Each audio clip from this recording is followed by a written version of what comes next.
Alhamdulillah, kita akan membahas mengenai kehidupan berumah tangga ini ya. Kalau bicara tentang rumah tangga, pernikahan lah,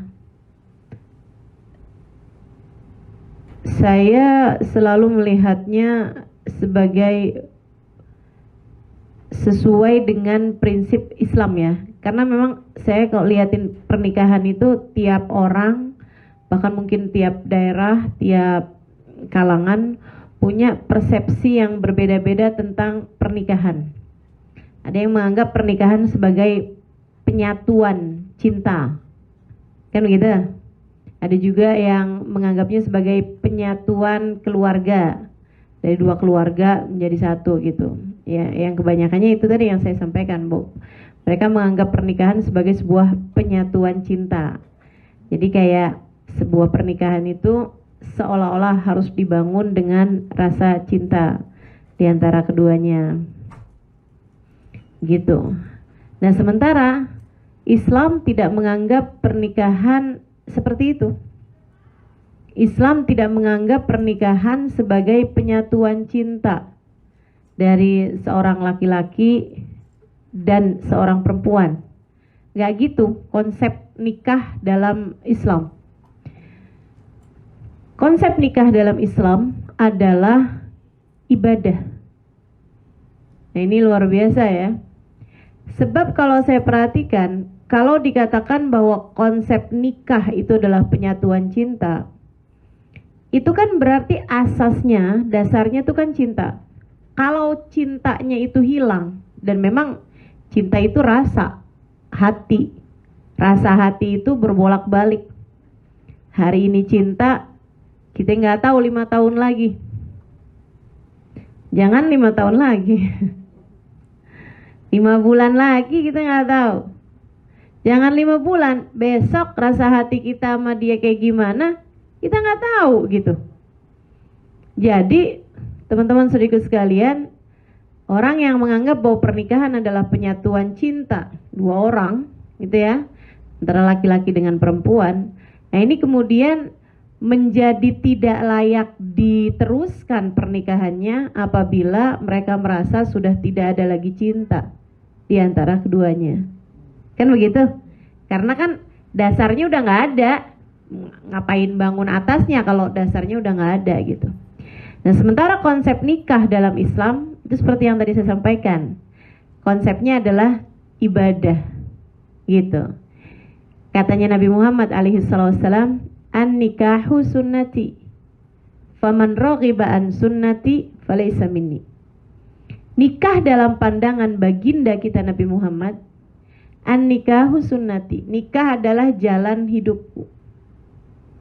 Faman raghiba an sunnati, siapa yang tidak setuju dengan konsep pernikahan, bukan yang gak nikah ya, tapi tidak setuju dengan konsep pernikahan.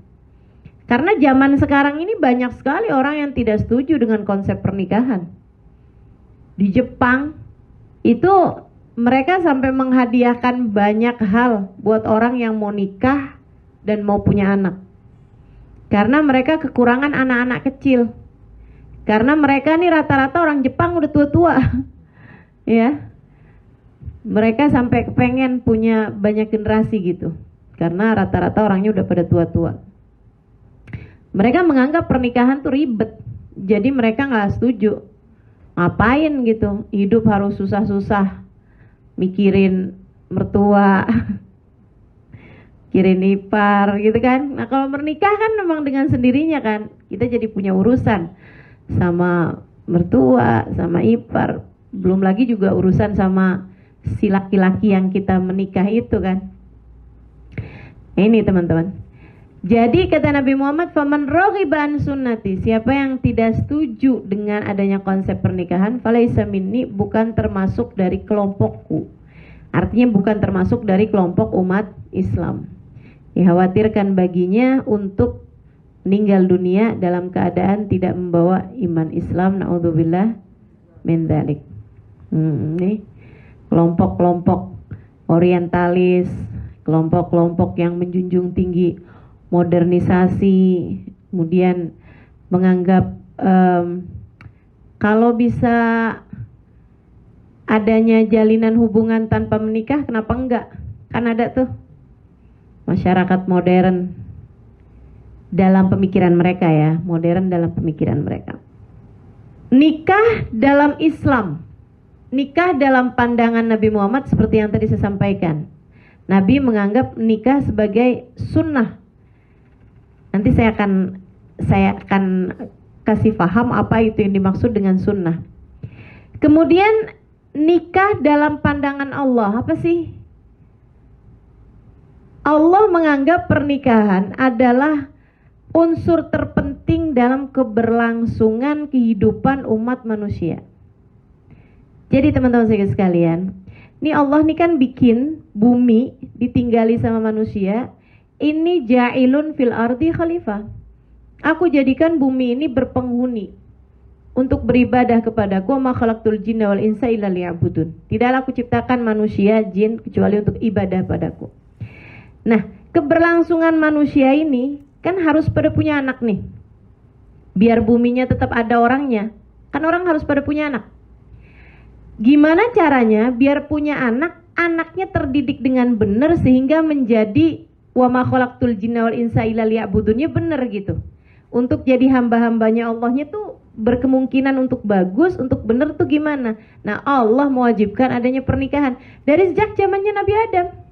Ketika Allah memutuskan ini ja'ilun fil ardi khalifah, Allah juga mengaturkan tata cara pernikahan sehingga menjadikan anak-anak yang diturunkan itu pantas, layak untuk bisa menjadi hamba Allah Subhanahu wa taala seperti yang Allah mau mereka ada di atas muka bumi untuk ibadah gitu. Jadi Allah Subhanahu wa taala menjadikan konsep pernikahan sebagai bagian dari keberlangsungan kehidupan umat manusia di atas muka bumi ini. Memperbanyak hambanya Allah. Memperbanyak hambanya Allah Subhanahu wa taala. Gitu ya. Jadi memang nikah itu ada untuk adanya keturunan, itu dasarnya seperti itu. Gitu. Dasarnya seperti itu. Terlepas dari tidak semua orang menikah punya keturunan, tapi memang dasar awalnya nikah itu adalah agar keberlangsungan umat manusia berketerusan di atas muka bumi ini sebagai umat yang mungkin untuk bisa menjadi hamba Allah Subhanahu wa taala yang saleh-salehah. Berada dalam pendidikan orang tuanya di awalnya, mendapatkan cukup banyak kasih sayang sehingga mereka bisa merasakan kasih sayang Allah Subhanahu wa taala dan keagungan Allah dalam kehidupan mereka. Begitu. Ma min nabiyyin illa wa nakah. Tidak ada satu nabi pun kecuali semuanya menikah. Ada satu aja nabi yang belum nikah. Karena keburu diangkat. Namanya Nabi Isa. Dan karenanya Nabi Isa nanti akan turun lagi ke atas muka bumi. Diturunkan lagi nanti sama Allah Subhanahu wa taala di atas muka bumi untuk menyempurnakan bagian dari agamanya yang belum dianggap sempurna itu tadi karena belum menikah. Nanti Nabi Isa ini akan menikah dengan seorang perempuan dari umatnya Nabi Muhammad tentu saja ya, yang namanya Radiyah. Namanya Radiyah, dan Radiyah ini nanti akan dapat julukan Al-Gharra.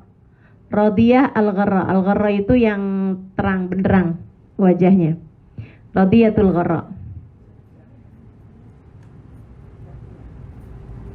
Dari hal ini bahkan Imam Al-Haddad dulu menamakan putrinya dengan nama Radiyatul Gharra. Kata Imam Al-Haddad, ini udah di zaman akhir, siapa tahu anak saya nanti akan menikah dengan Nabi Isa. Teman-teman sekalian, jadi ini Nabi Isa ini akan turun lagi karena untuk menyempurnakan setengah dari agamanya tadi ini ya, akan menyempurnakan agamanya.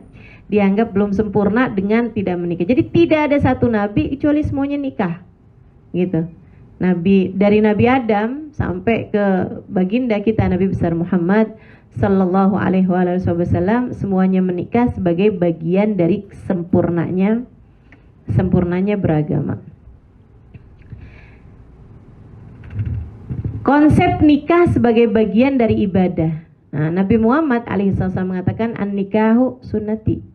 Nikah adalah sunnahku. Apa maksudnya sunnah? Apakah sesuatu yang kalau dikerjakan berpahala, ditinggalkan gak dosa? Kan terjemahan sunnah biasanya seperti itu. Yang dimaksud dengan sunnah di sini di kata-kata ini adalah sunnah secara arti kata, arti bahasa, bukan secara arti istilah. Yang dimaksudkan oleh Nabi Muhammad dalam hadis tadi yang nikah sunnati, nikah adalah sunnahku, nikah adalah jalan hidupku. Jalan hidup, pilihan hidup yang dipilih oleh baginda Nabi besar Muhammad sallallahu alaihi wasallam. Yang mana semua jalan hidup pilihan Nabi Muhammad alaihi wasallam menjadi ibadah. Mau itu ibadah wajib, mau itu ibadah sunnah yang dikerjakan oleh kita umatnya. Katanya Allah Subhanahu wa taala dalam Al-Qur'an, "Qul in kuntum tuhibbunallah fattabi'uni yuhibbukumullah wa yaghfir lakum dzunubakum." Qul, sampaikanlah kepada umatmu ya Nabi Muhammad, in kuntum tuhibbunallah, kalau kalian ngaku cinta sama Allah, fattabi'uni, ikuti aku. Artinya kamu mau dapetin cintanya Allah, kamu mau raih cintanya Allah, kamu konsentrasi untuk bisa dapetin surga, kepengen bisa dapet ridhonya Allah, maka caranya adalah fattabi'uni, ikuti Nabi Muhammad. Nah, pengikutan kepada Nabi Muhammad ini namanya mengikuti sunnah, mengikuti cara hidup, mengikuti jalan hidupnya Nabi besar Muhammad alaihissalam.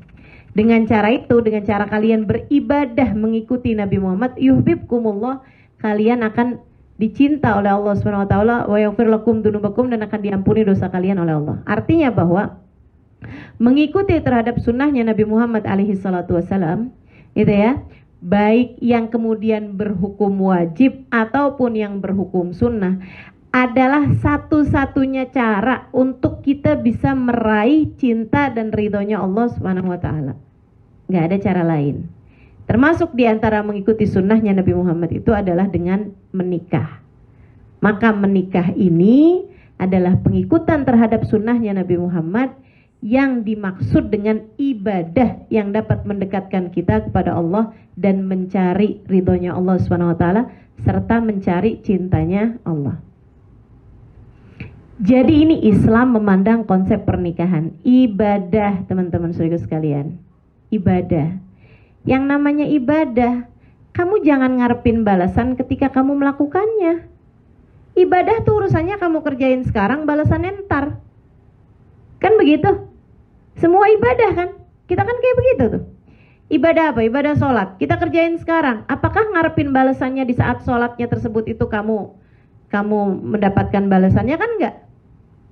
Puasa, iya lapar. Tahajud, ya ngantuk. Gitu ya. Baca Quran, ya apa? Ngantuk juga. Semua jenis ibadah itu kita ngelihatnya sebagai sebuah perjuangan. Puasa, perjuangan menahan lapar. Tahajud, perjuangan menahan kantuk. Kan begitu ya? Hadir majelis saja perjuangan menahan ngantuk juga. Teman-teman sekalian, jadi semua jenis ibadah itu adalah perjuangan. Kamu nggak bisa ngarepin dapat balasannya di saat mengerjakan ibadah itu sendiri. Kamu akan dapat balasannya sesudah kamu selesai mengerjakan ibadah itu. Demikian pula dengan ibadah pernikahan. Kamu jalanin di dunia dengan cara yang sebenar-benarnya, yang sebaik-baiknya. Jangan ngarepin balasannya di saat kamu menjalankan ibadah tersebut. Balasannya kapan? Entar kalau udah selesai. Kapan udah selesai? Entar kalau kamu mati. Itu balasannya gitu.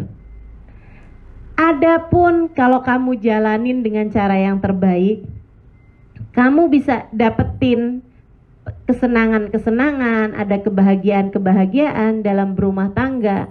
Ketika kamu menjalankan rumah tangga tersebut dengan baik, itu saya lihatnya sebagai semacam DP dari Allah Subhanahu wa taala, sebagai semacam uang muka dari Allah Subhanahu wa taala untuk Allah mau ngasih tahu gitu. Nih, saya kasih kesenangan dikit dulu nih. Nih DP-nya aja. Ntar kesenangan yang sesungguhnya akan saya kasih nanti di sana.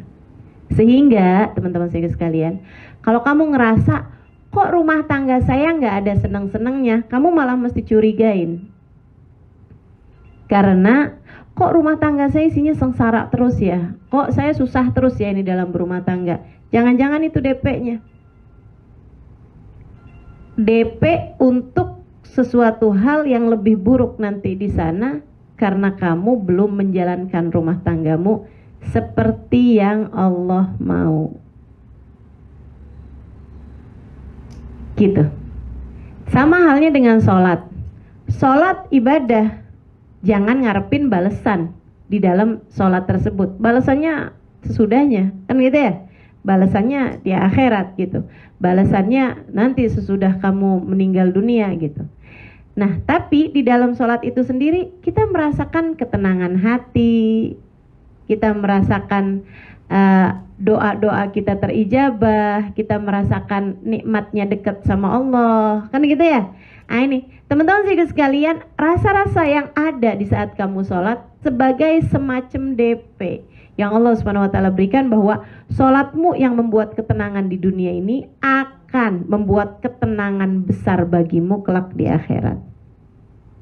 Sholatmu yang membuatmu merasa nikmat di saat sujud, ini akan membuatmu nanti di hari akhirat lebih lagi kamu dapat kesenangannya. Demikian, termasuk juga saat kita berbuka puasa, kita seneng ketika buka puasa, gitu kan ya? Karena makan makanan tuh, ya Allah luar biasa ya puasa itu ya. Sampai teh manis aja rasanya bisa beda kalau buka puasa. Gitu kan. Suara azan itu loh jadi merdu kalau udah waktunya buka puasa. Nah ini teman-teman saudara sekalian, kesenangan-kesenangan itu tuh sebagai semacam DP. Makanya kata Nabi Muhammad SAW, lisaim farhatan, buat orang puasa Allah kasih dua kesenangan. Farhatun inda iftari, senang ketika dia buka. Wa farhatun inda liqa'i rabbih, dan senang ketika dia nanti ketemu sama Allah Subhanahu wa Ta'ala. Gitu. Jadi kesenangan ketika buka, kesenangan ketika berjumpa dengan waktu maghrib, itu adalah semacam DP yang Allah Subhanahu wa Ta'ala bayarkan untukmu demi untuk kesenanganmu nanti itu ketika kamu berjumpa dengan Allah Subhanahu wa Ta'ala. Demikian pula sekali lagi dengan pernikahan. Makanya teman-teman saudara sekalian, pernikahan yang tidak berbahagia harus kamu curigai. Jangan-jangan itu sebagai semacam DP yang Allah Subhanahu wa Ta'ala kasih tahu padamu bahwa ini nikahmu ini, pernikahanmu ini tidak seperti yang aku inginkan. Nih, kamu udah susah kan? Nih kalau diterus-terusin bisa bikin kesusahan panjang bagi kamu nanti di akhirat. Gitu. Karena memang yang namanya pernikahan itu teman-teman saudaraku sekalian adalah ibadah. Yang ibadah tuh kamu kerjakan di dunia untuk kamu dapat balasannya kelak di akhirat. Jangan pernah lupa itu. Nikahmu ibadahmu. Nikahmu ibadahmu. Dan seperti mana ibadah-ibadah yang lain. Ya. Nikahmu ibadahmu sama dengan ibadah-ibadah yang lain. Kamu hanya akan dibalas atas apa yang kamu lakukan, bukan atas apa yang orang lain lakukan. Jadi pernikahanmu itu terserah mau siapa suaminya, kamu hanya akan dibalas atas apa yang kamu lakukan, bukan atas apa yang suamimu lakukan padamu. Maka konsentrasilah terhadap posisimu. Jangan konsentrasi terhadap posisi suamimu. Dia mau ngapain urusan dia. Urusanmu adalah bagaimana menjadi istri yang baik, sehingga ibadah pernikahanmu menjadi ibadah yang diterima di sisi Allah Subhanahu wa Ta'ala. Sama halnya dengan ibadah yang lain. Teman-teman sekalian, kamu kalau ibadah sholat, apa yang kamu harapkan? Rabbana taqabbal minna innaka antas samiul alim. Ya Allah, terimalah sholat saya. Kan begitu? Kamu habis selesai puasa, apa yang kamu pikirkan? Allahumma laka sumtu wa bika amantu wa ala rizkika aftartu. Kan itu ya? Birahmatika ya arhamar. Ya Allah, aku telah berpuasa dengan rahmatmu. Terimalah puasa tersebut ya Allah. Aku beriman kepadamu. Dengan rizkimu aku berbuka. Urusannya tuh urusan antara kita sama Allah Subhanahu wa Ta'ala. Kita minta sholat kita, puasa kita diterima sama Allah. Kita habis haji, mintanya biar hajinya diterima. Haji yang mabrur, kan begitu ya? Demikian pula dengan kita ibadah nikah nih teman-teman saudaraku sekalian. Ibadah menikahmu harus konsentrasimu, tujuanmu adalah gimana caranya biar ibadah nikahmu itu menjadi ibadah yang diterima oleh Allah. Ibadah nikahmu gimana caranya biar ibadah tersebut layak diterima di sisi Allah. Sekarang coba masing-masing lihat. Ini kan saya rasa hampir semuanya istri ya. Nggak ada yang suami kan di sini? Masih posisi istri? Masih. Insya Allah sah. Baik, masing-masing coba silakan pikirkan. Nih kalau kemudian Allah mau lihat gitu, maksudnya kalau ada penilaian nih, adakah ibadah pernikahanmu yang selama ini kamu jalankan sudah layak untuk menjadi sebuah ibadah yang diterima di sisi Allah? Bayangin dirimu ketika jadi istri kemarin-kemarin itu. Coba pikirin tuh, udah pas belum sama yang Allah Subhanahu wa taala inginkan? Karena sebuah ibadah bisa diterima kalau sesuai dengan apa yang Allah Subhanahu wa taala aturkan, Allah inginkan. Kita kalau sholat tapi caranya merangkak-merangkak semau kita, nggak pantas diterima. Sholat kamu harus ikut aturan. Demikian pula dengan ibadah nikah, harus sesuai aturan, baru pantas diterima di sisi Allah Subhanahu wa taala. Lah terus aturannya apa nih biar ibadah kita nih pantas diterima di sisi Allah? Ibadah pernikahan ya. Biar pantas diterima di sisi Allah nih aturannya apa?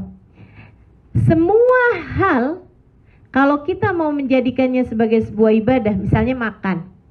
Gitu ya. Saya mau menjadikan makan saya sebuah ibadah yang diterima di sisi Allah Subhanahu wa taala. Atau saya mau pakai pakaian. Agar pakaian saya nih dianggap sebagai sebuah ibadah yang pantas diterima di sisi Allah, saya harus pas sama dua hal. Yang pertama niat, yang kedua cara. Yang pertama niat saya berpakaian tuh apa? Kemudian yang keduanya caranya, maksudnya pakaiannya harus sesuai dengan aturan, cara-cara berpakaiannya harus sesuai dengan aturan, kan begitu ya? Nah itu. Jadi kalau dua hal ini dikerjakan, maka akan menjadikan ibadah tersebut ibadah yang pantas diterima di sisi Allah. Jika kedua hal, niat sama caranya benar.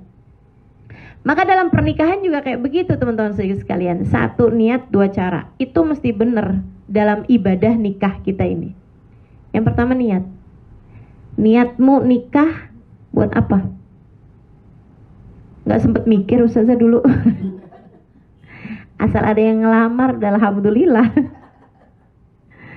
Iya sih, saya juga gitu. Teman-teman sekalian, saya melihatkan niat nikah kita ini mesti kita benerin nih.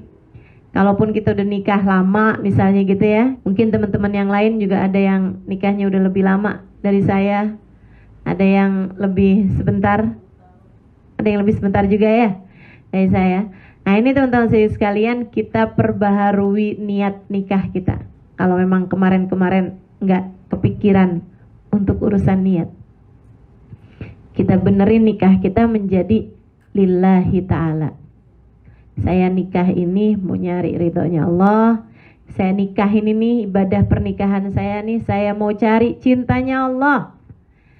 Saya mau cari ridhonya Allah. Saya mau cari cintanya Nabi Muhammad. Karena saya mengikuti sunnahnya beliau.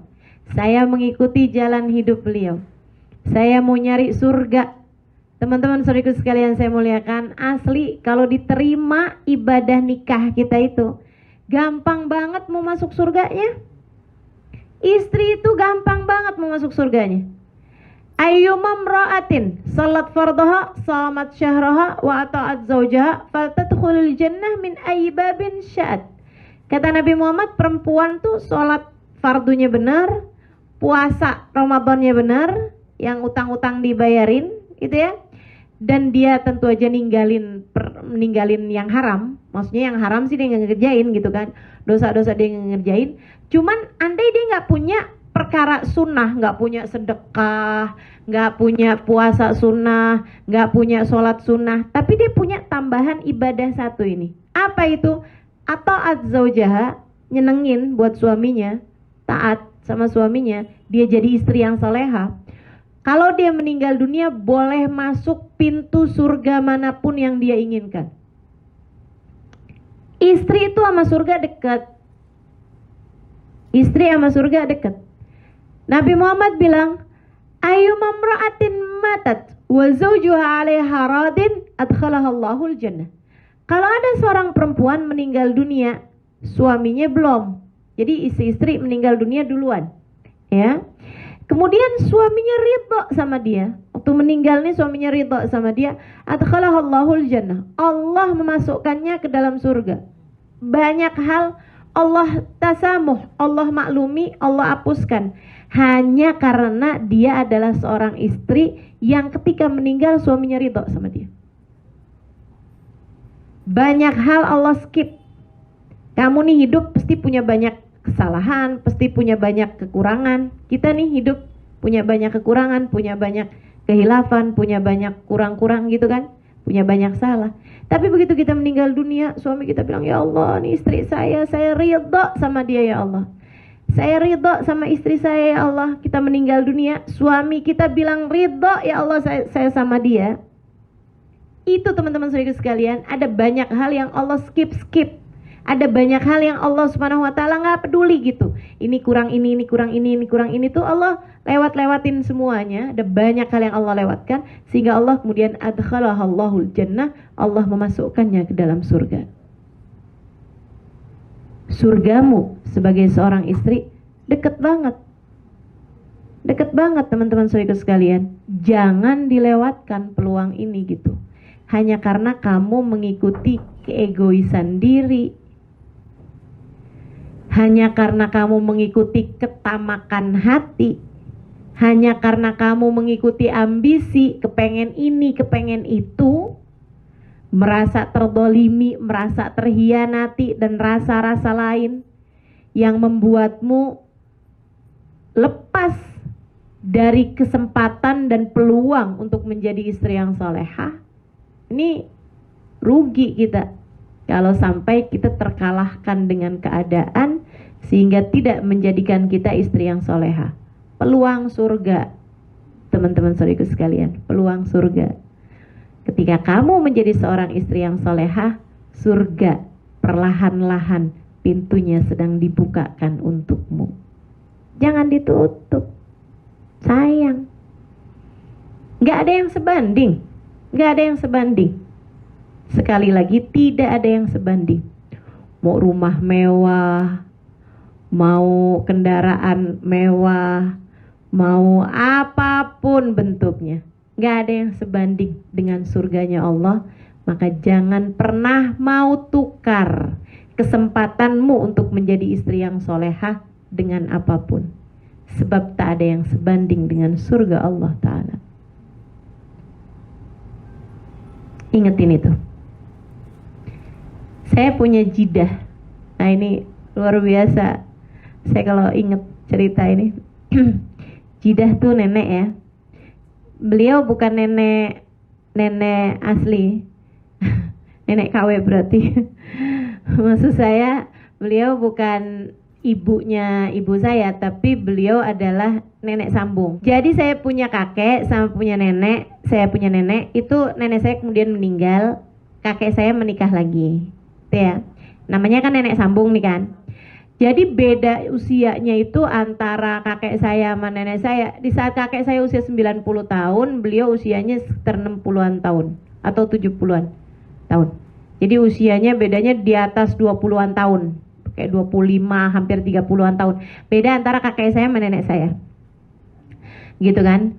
Tapi kami semua nih, nenek sambung kami nih, kami sayang semua sama beliau. Karena beliau tuh orangnya sangat penuh cinta, penuh kasih sama cucu-cucunya gitu. Walaupun bukan cucu asli beliau gitu ya. Tapi semua disayangin, semua disenengin, semua diiniin sama dia gitu. Diopenin lah gitu ya sama nenek kami nih. Orangnya Masya Allah gitu. Terus beliau ini, kakek saya ini, alhamdulillah tuh teman-teman saya sekalian, sampai dengan usianya 90 tahun nggak punya sakit apa-apa. Enggak darah tinggi, enggak kolesterol, asam urat, gula darah tuh enggak punya sama sekali. Jadi sehat sampai usia 90 tahunan, 91, 92, itu beliau masih suka naik sepeda pancal. Jadi kalau dengar saya datang tuh ke kampung gitu, itu beliau duluan nyampe ke rumah sebelum saya nyampe ke rumahnya kakek saya gitu. Cuman di usia 92, 93-an tuh mulain beliau pikun. Dan itu kalau bisa dibilang sakit, satu-satunya sakit yang beliau alami gitu kan. Dan subhanallah, beliau orang sangat menyenangkan nih kakek saya ini. Dan saya nggak pernah ngelihat orang pikun lebih menyenangkan daripada kakek saya. Pikunnya itu seru gitu. Kadang-kadang nih ya, saya mau salaman gitu, adik saya mau salaman, terus beliau bilang gitu, maaf, saya lagi punya wudhu. Kan padahal cucunya ya nggak batal wudhunya. Masya Allah. Ntar tuh pas bulan Ramadan gitu, dia nanya sama anaknya gitu, nih hari apa? Hari Senin. Oh, saya mau puasa ah. Padahal bulan Ramadan. Maksudnya mau hari apa juga kan sudah mau wajib puasa gitu. Beliau udah lupa gitu kan. Masya Allah gitu. Sangat menyenangkan. Kapan lagi beliau lupa semua bahasa kecuali bahasa Arab. Ini aneh bener gitu. Saya sampai jadi mikir gitu, gimana kerjanya otak ya, ruwetnya luar biasa, maksudnya sangat complicated ya, otak manusia itu. Bisa pikun itu bisa ganti-ganti gitu, ntar pikun bahasa, ntar pikun mukanya orang, ntar pikun apa gitu, subhanallah, subhanallah, sampai bisa dibikin tesis tuh kayaknya tuh pikunnya kakek saya. Nah, di saat beliau pikun itu usia 94-an gitu ya, 95 tuh tambah inian pikunnya, tambah semakin menjadi-jadi gitu kan, sampai nggak inget siapa-siapa gitu. Pada saat itulah nenek yang usianya waktu itu hampir 70-an saya kira ya, itu mulai sakit, dan sakitnya jadi tambah semakin berat. Di saat kakek tuh udah lupa siapa nenek. Jadi subhanallah, kakek saya itu lupa sama perempuan tapi ingat sama laki-laki. Jadi beliau lupa sama ibu saya yang adalah anaknya, tapi ingat sama abah saya yang adalah menantunya. Di saat istrinya sakit udah nggak berdaya, maksudnya udah di atas tempat tidur kena stroke. Itu beliau kerjaannya suka pergi ke rumah anaknya yang laki-laki, namanya uak saya ini ya, paman saya, namanya Abdurrahman. Dia bilang gitu, Man, katanya gitu, ada orang sakit di rumah nggak pulang-pulang. Padahal itu istrinya. Ada orang sakit di rumah katanya nggak pulang-pulang, kesian dah. Apa saya kasih uang aja ya biar dia pulang, biar pulang ke rumah orang tuanya gitu. Dia nggak ingat kalau itu istrinya. Sampai kemudian di saat yang lagi kondisinya kayak begitu, nenek saya meninggal. Saya ada di sana, jadi saya tahu banget ini cerita ini nih teman-teman. Saya lagi ada di sana ketika dapat kabar bahwa nenek itu kayak kena serangan gitu kan. Akhirnya dibawa pergi ke rumah sakit, tapi di jalan sudah habis. Ya, di jalan udah meninggal dunia. Kemudian dipastikan oleh pihak rumah sakit untuk periksa gitu bahwa memang udah nggak ada gitu kan.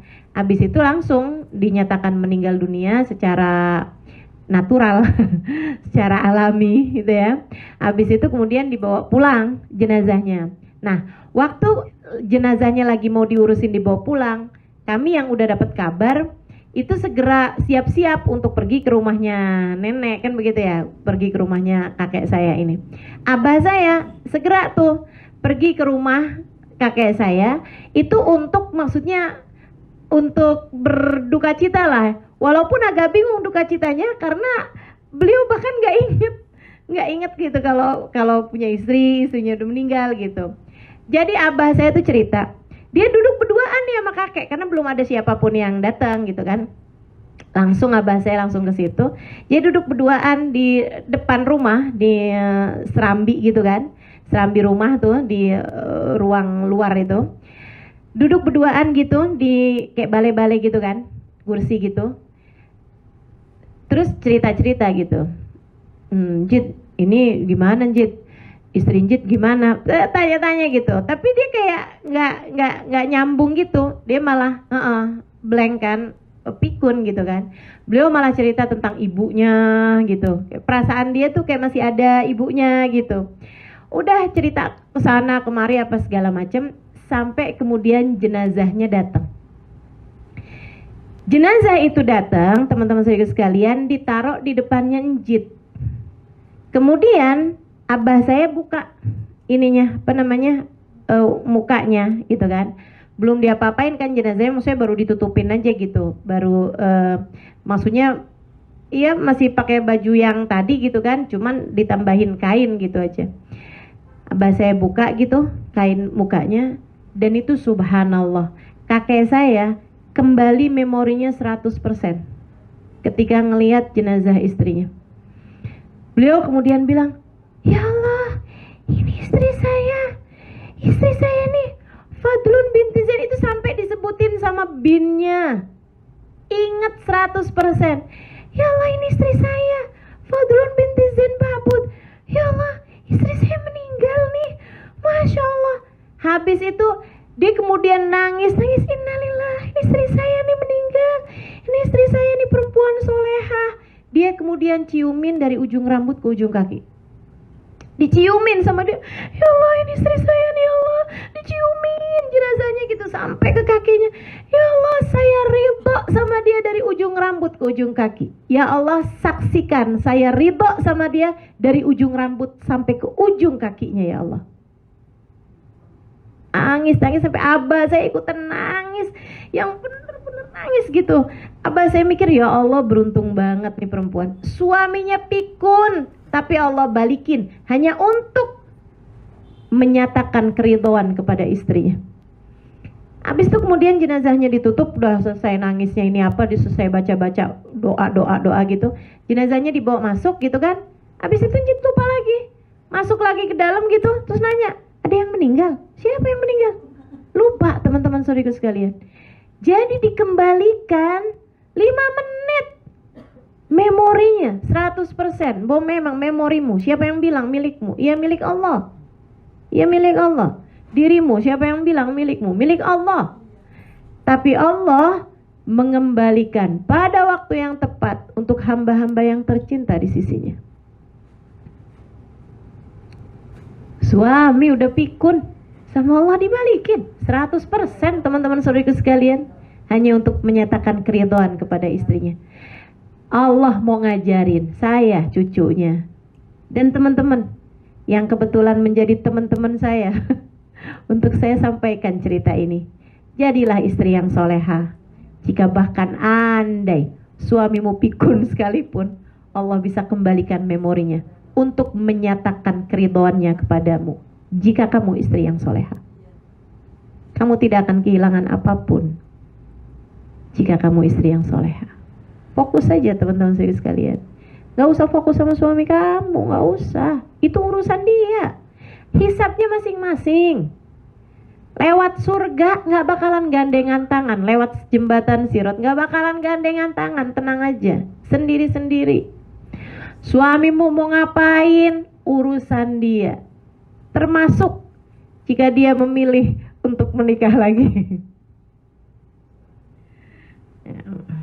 Urusan dia, bukan urusan kita. Urusan kita bagaimana menjadi istri yang solehah baginya.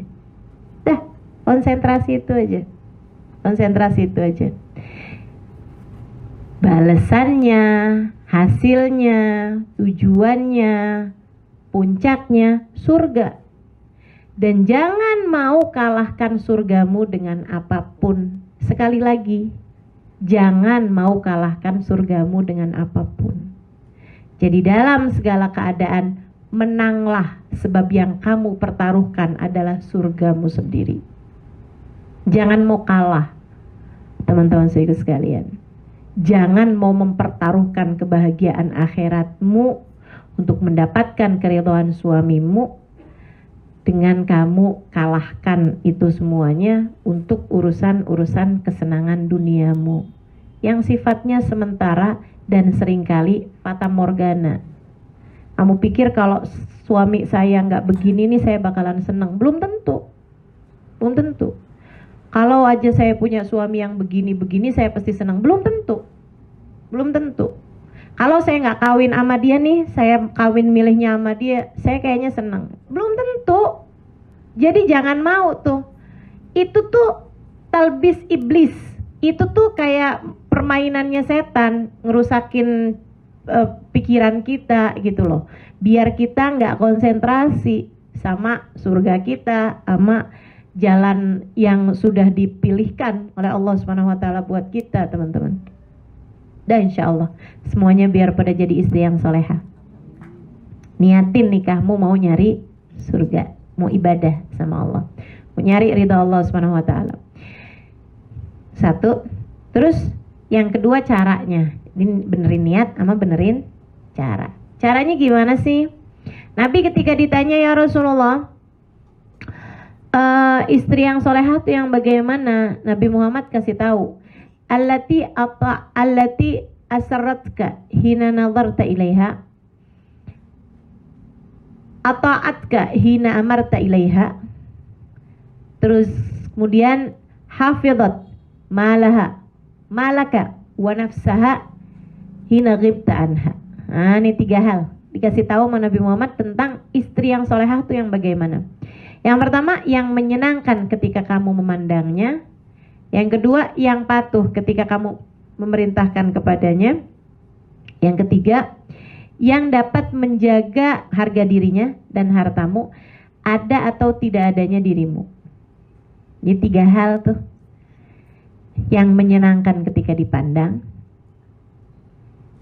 yang patuh ketika diperintah, sama menjaga, mampu menjaga harga diri kita, ya, kemuliaan kita, kehormatan kita, ada atau tidak adanya dia, juga mampu menjaga hartanya dia, ada atau tidak adanya dia. Dia lagi ada atau dia lagi nggak ada. Kita bahas satu-satu. Yang pertama, yang menyenangkan ketika dipandang. Nah, ini kan sebenarnya batasannya gampang ya. Hanya ketika dia memandang. Maksudnya ketika dia ada depan kita kan. Artinya kalau kita lagi nggak ada depan dia, dia lagi nggak ada di depan mata kita, kan kita bebas-bebas saja sebenarnya gitu. Yang menyenangkan tuh hanya ketika dia memandang. Ini saya tekankan karena gini nih. Ada banyak orang, ada banyak perempuan yang suka lost, yang suka lost itu kehilangan orientasi, kehilangan paham orientasi ya, kehilangan fokus. Ketika gini nih, ada perempuan-perempuan yang saya liatin, ketika dia tidak sedang bersama dengan suaminya, pikirannya mikirin suaminya. Lagi jalan nih sama temen-temennya nih, sibuk aja mau urusan suaminya. Tunggu bentar ya, ini saya mau mastiin nih kalau inian suami saya. Bentar. Dia telepon lagi sama suaminya. Entar dikit-dikit tuh dia sibuk gitu sama suaminya. Di saat dia lagi barengan sama temen-temennya, atau di saat dia lagi hadir acara apa kayak begitu kan. Tapi di saat dia lagi barengan sama suaminya, dia malah sibuk sama temen-temennya. Ada tuh. Siapa orangnya? Saya. Jadi Nabi itu ngasih tahu, kamu harus jadi istri yang menyenangkan. Kapan? Ketika dia lagi liatin kamu. Maksudnya ketika kamu lagi barengan sama dia. Gitu. Kalau dia lagi nggak barengan sama kamu mah bebas. Kamu udah nggak usah menyenangkan dia gitu kan. Nggak usah yang per 10 menit kamu teleponin. Per berapa jam kamu pastikan. Kamu nggak diwajibkan untuk memastikan dia selalu berada dalam keadaan aman, nyaman, kenyang di saat kamu sedang tidak bersama dengan dia gitu. Kamu hanya perlu ketika kamu lagi barengan sama dia. Kalau lagi barengan sama dia, nah tuh, yuk kita sama-sama belajar gitu ya. Ketika kita sedang bersama dengan suami kita, yuk kita sama-sama belajar untuk bisa terkonsentrasi sama dia, untuk bisa menjadikan dia sebagai yang terpenting dalam kehidupan kita gitu. hanya ketika kita barengan sama dia aja, gitu kan? Iya, konsentrasi kepada hal yang lain, tuh belajar buat dikurangin, gitu kan? Apa yang dia mau kita kerjain, apa yang dia pengen kita lakukan, kita lakukan gitu. Kalau dia lagi cerita, ya kita dengerin, gitu ya. Kalau kita ada bikin salah, ya udah minta maaf, gitu. Kalau dia lagi ngomel, ya kita kalau nggak salah salahin.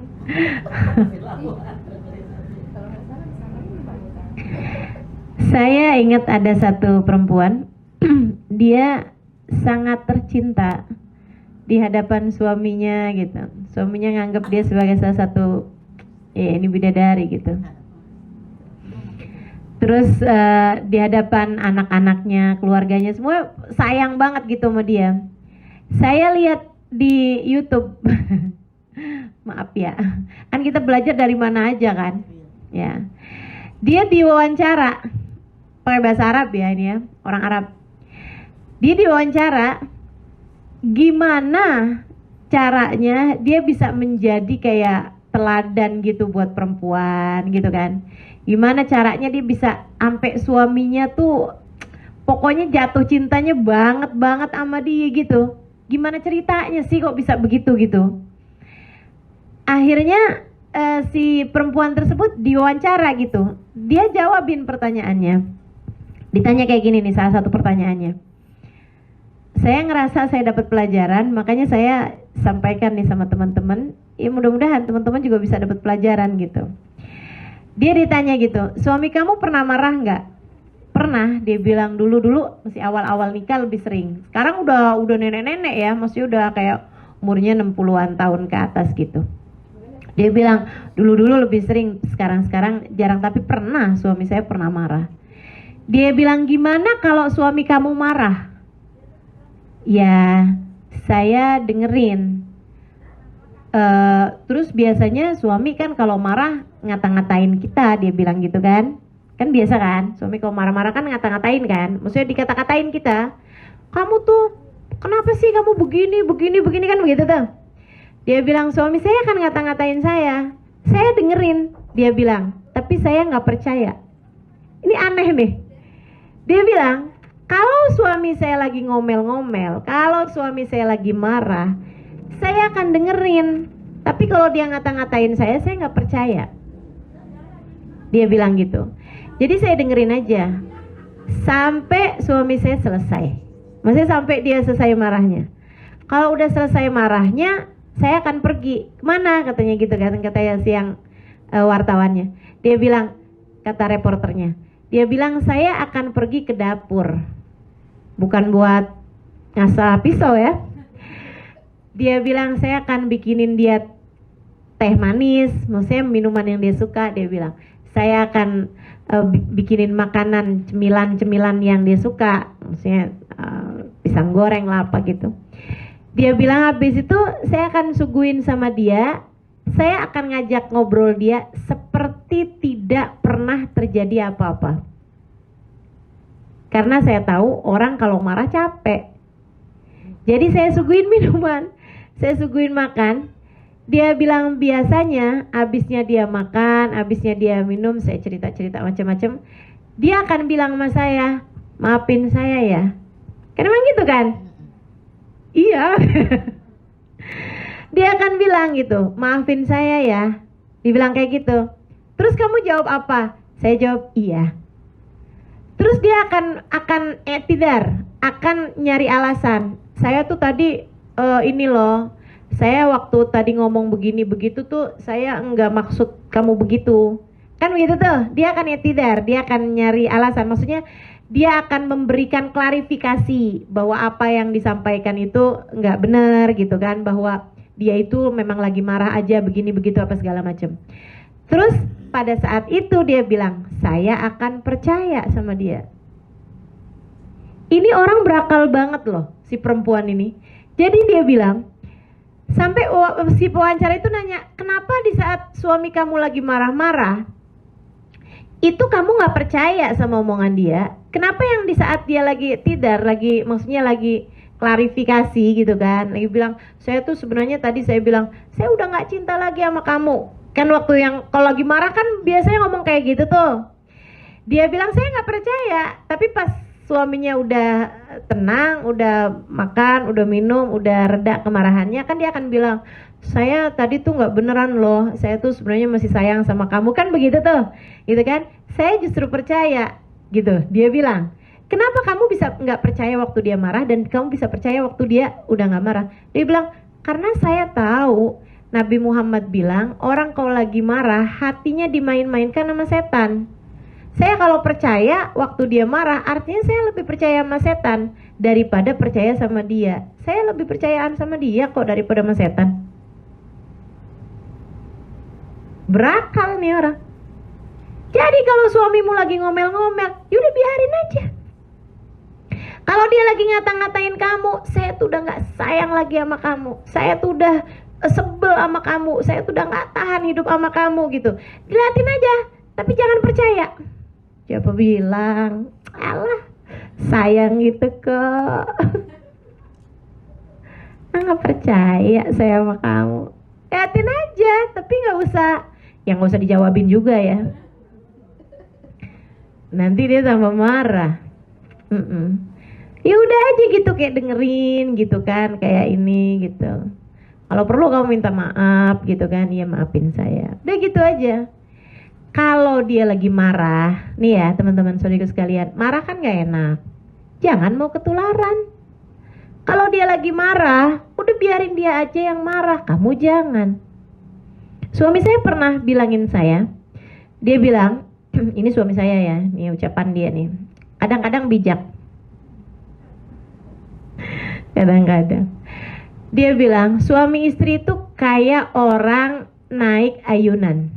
Ayunannya satu, jadi biarin salah satu aja yang naik, salah satu ngedorong. Jangan terlalu kenceng dorongnya, ntar dia jatuh. Jangan juga terlalu lambat dorongnya, ntar nggak ada seninya, gitu. Jadi kadang-kadang saya kalau ngelihat suami saya lagi marah-marah, oh ini dia lagi ada di atas ayunan. Ya udah, saya ngapain ikutan naik di ayunan tersebut? Nggak usah, saya dorong aja. Dia lagi mau marah, oke. Saya bagian dorong nih sekarang. Kan gitu ya? Jangan kenceng-kenceng, ntar jatuh. Ya udah gitu. Saatnya dia mendapatkan dorongan, mendapatkan semangat. Saatnya kita kasih itu gitu. Jangan kemudian di saat dia marah kita marah lagi, itu sama aja dengan dia naik ayunan kita ikut tumpang di atasnya. Kagak ada yang dorong, jatuh berduaan kita di situ gitu. Jadi seperti itu. Nah kan ada saatnya dia yang perlu untuk didorong, ada saatnya kita yang perlu untuk didorong gitu. Sambil-sambilan berumah tangga, berkawan dalam kebaikan. Itu yang disampaikan Nabi Muhammad SAW. Fa innahunna awanun lakum fi umuri dinikum wa dunyakum. Kata Nabi Muhammad, Nabi ini emang gak ada yang lebih sayang sama kita nih teman-teman, kaum perempuan daripada Nabi Muhammad. Nabi bilang, Nabi Muhammad SAW mengatakan kepada kaum laki-laki, ittaqullah fi nisaikum. Kata Nabi Muhammad di abisnya Haji Wada, itu di khutbah terakhir Nabi Muhammad ngasih pesan sama umat Islam tuh, khutbah terakhirnya Nabi Muhammad. Berapa hari kemudian Nabi Muhammad wafat. Itu Nabi Muhammad pesan, salah satu pesannya selain sholat ya, masalah sholat tuh Nabi Muhammad tekenin dengan as-sholat wa ma malakatil yamin, as-sholat gitu. Sholat ya, jagain sholat kalian, jagain sholatnya orang-orang yang kalian tanggung nafkahnya, mesti anak-anak keluarga kalian gitu. Selain daripada itu Nabi juga pesan, wahai kalian, wahai sahabatku sekalian, kata Nabi Muhammad, berbuat baiklah kepada istri kalian. Yang baik sama istrinya. Takutlah kalian kepada Allah dan berbuat baiklah kepada istri kalian. Fa innahunna awanun lakum fi umuri dinikum wa dunyakum. Karena istri kalian adalah kawan kalian kawan kalian, partner kalian dalam kalian menjalankan urusan agama kalian dan urusan dunia kalian. Itu dah, nggak ada deh yang lebih pas mendefinisikan istri daripada Nabi Muhammad alaihissalam. Nabi tuh menjadikan kita kawan loh itu, kata Nabi Muhammad, kawan kalian. Kalian namanya berkawan kan? Saya pernah dengar kalau kamu mau jalan cepat, berjalanlah sendirian. Kalau kamu mau jalan panjang, perjalanan panjang, berjalanlah bersama. Nah kita ini gini loh, hidup di dunia perjalanan panjang akan jauh lebih ringan kalau kamu laksanakan bersama. Bersama-sama suami kamu, bersama teman-teman kamu, kan gitu ya. Di rumah bersama dengan suami kamu jauh lebih ringan, teman-teman saudara sekalian. Di saat kamu sedang terjatuh, ada yang menyemangati, gitu ya. Nah, karena itu, karena Nabi Muhammad menyebutnya sebagai kawan, maka jadilah kawan yang baik bagi suamimu. Jadilah kawan yang baik bagi suamimu. Partner dalam kebaikan-kebaikan. Insya Allah sama-sama menuju ke dalam surga Allah SWT. Nah itu, Nabi Muhammad bilang, yang menyenangkan ketika dipandang, yang taat ketika diperintahkan, dan yang bisa jaga harga diri. Saudara sekalian, zaman sekarang nih kan, zaman sekarang nih, semua hal adanya di tangan. Bahkan maksiat-maksiat besar seringkali diawali hanya dari sebuah sapaan di WhatsApp. Hai, apa kabar? Dari mantan pacar. Waktu zaman SMA, itu zaman kuliah, saya nggak tahu nih teman-teman pada kuliah apa kagak.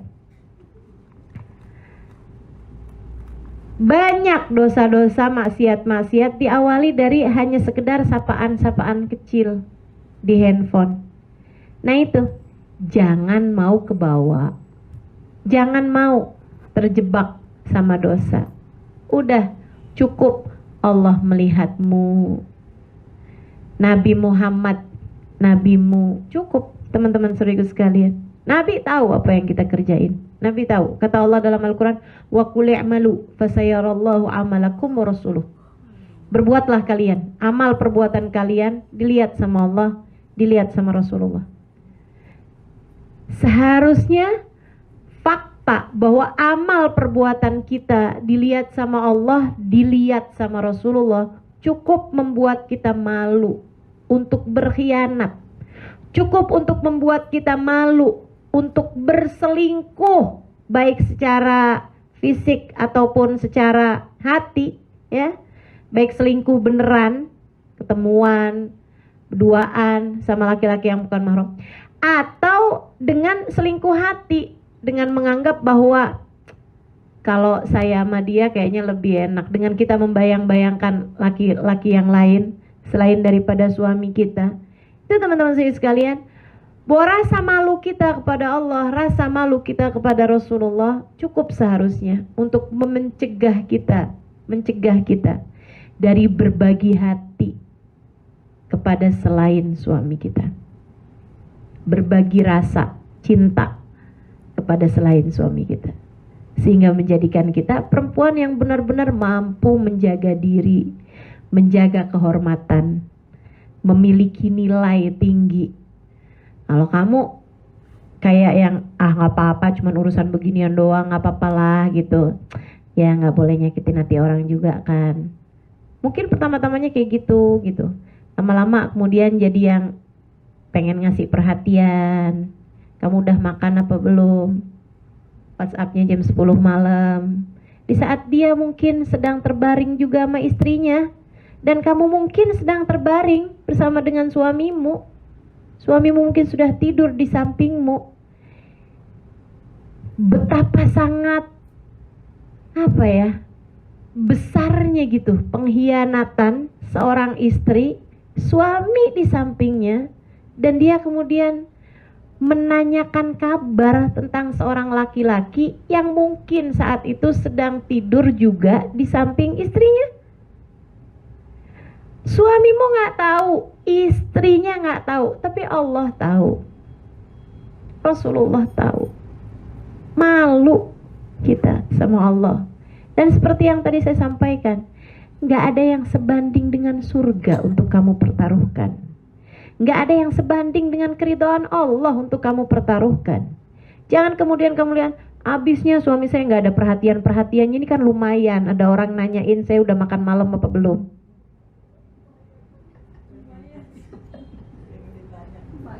Ayolah teman-teman, belajar untuk bisa jadi istri yang solehah insya Allah. Sebab seperti yang tadi saya sampaikan ya, balasannya, tujuannya, hasilnya adalah surga Allah Subhanahu wa taala. Balasannya, hasilnya adalah ridhonya Allah Subhanahu wa taala. Tujuannya, hasilnya adalah kebersamaan dengan Nabi besar Muhammad sallallahu alaihi wasallam kelak di surga nanti.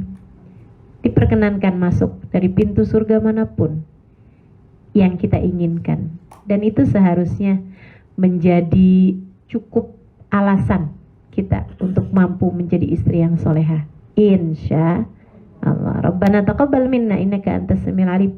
Tub alaina innaka antat tawwabur rahim. Dawam subhanakallahumma wa bihamdika. Akhiru da'wana.